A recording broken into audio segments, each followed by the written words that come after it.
Para sahabat musafir yang terkasih dalam nama Allah Tritunggal Maha Kudus. Salam jumpa dalam Musafir edisi Hari Kamis Putih, Kamis 1 April 2021 bersama saya, Mario Frederikus Coleputra, CMF. Mari kita membuka permenungan kita dengan doa pembuka. Dalam nama Bapa dan Putra dan Roh Kudus. Amin. Allah Bapa yang Maha Kasih dan Maha Penyayang, kami bersyukur kepadamu atas segala berkat dan rahmat-Mu yang senantiasa Engkau limpahkan dan Engkau curahkan ke atas kami. Pada kesempatan ini, kami hendak merenungkan sabda-Mu untuk hari Kamis Putih. Semoga Engkau senantiasa menerangi hati dan pikiran kami, agar apapun yang kami renungkan dapat kami aplikasikan dalam kehidupan harian kami. Doa ini kami sampaikan kepadamu dengan perantaraan Kristus Tuhan kami. Amin. Dalam nama Bapa dan Putra dan Roh Kudus. Amin. Para sahabat musafir yang terkasih, pada perayaan Hari Kamis Putih, kita akan merenungkan dua hal besar. Yang pertama adalah tentang Ekaristi. Hari Kamis Putih dilihat sebagai momen perpisahan antara Yesus dengan para murid. Dalam peristiwa itu, Yesus memberikan diri, tubuh dan darahnya untuk para murid. Yesus tidak sekedar berseremonial belaka, mengadakan pesta perpisahan antara Dia dengan para muridnya dengan membagikan roti dan anggur kepada para murid. Di sini, Yesus sungguh-sungguh memberikan dirinya kepada para muridnya. Peristiwa malam terakhir inilah yang menjadi titik awal perayaan yang kita sebut dengan Ekaristi. Yesuslah yang menetapkan perayaan Ekaristi ini. Maka, pantaslah kita katakan bahwa Gereja Katolik memiliki harta terbesar dalam dirinya, yakni perayaan Ekaristi. Sebab, Yesus sungguh-sungguh memberikan diri untuk umatnya. Sehingga muncullah statement yang mengatakan bahwa Ekaristi adalah sumber dan puncak dari seluruh hidup gereja.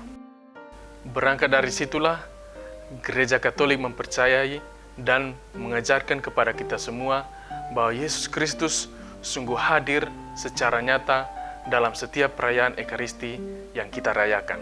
Ketika seorang imam dalam doa syukur agung mendaraskan kembali kata-kata Yesus, "Lakukanlah ini untuk mengenangkan daku," itu bukan sekadar kata-kata biasa yang mengajak kita untuk memainkan peran imajinasi akan ingatan kita pada masa lampau di mana peristiwa ini pernah terjadi.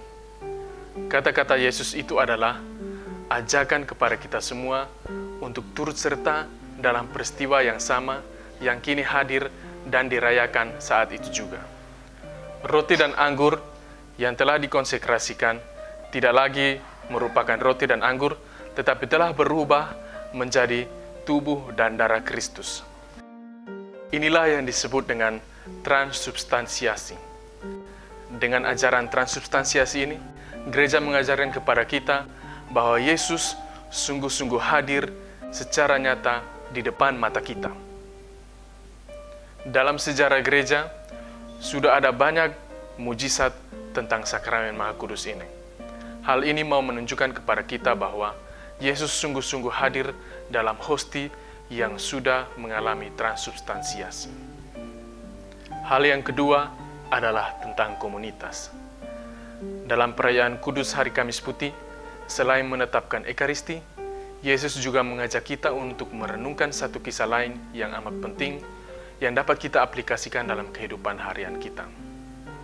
Kita telah mendengar bacaan Injil dari Yohanes bab 13. Dalam kisah ini, penginjil menampilkan suatu kisah yang amat mengharukan, yakni tentang pembasuhan kaki para murid.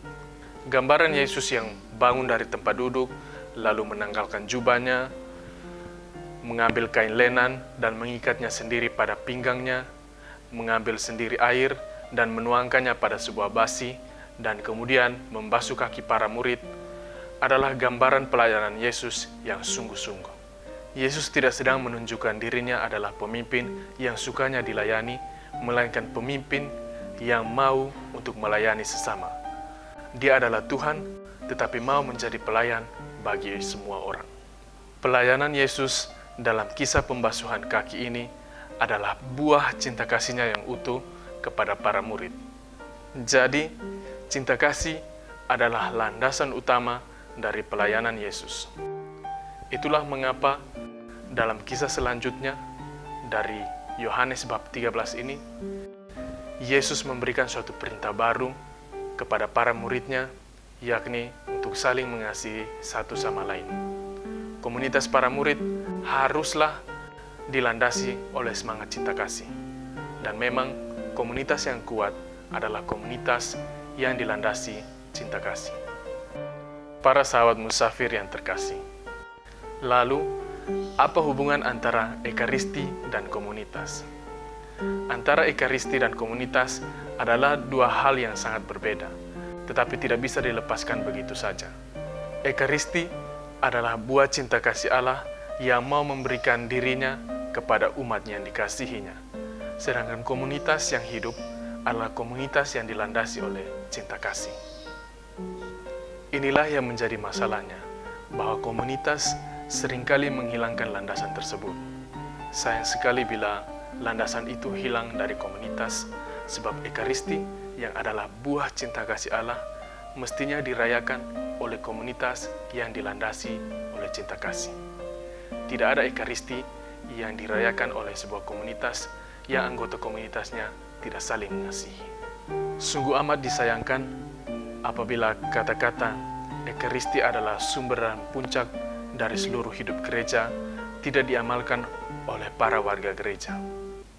Sungguh amat disayangkan apabila melihat seorang Katolik yang tanpa persiapan ikut berbaris menerima sakramen Maha Kudus atau tubuh Kristus, dan sekembalinya ke tempat duduknya, ia berjalan tanpa memaknai apa yang ia santap.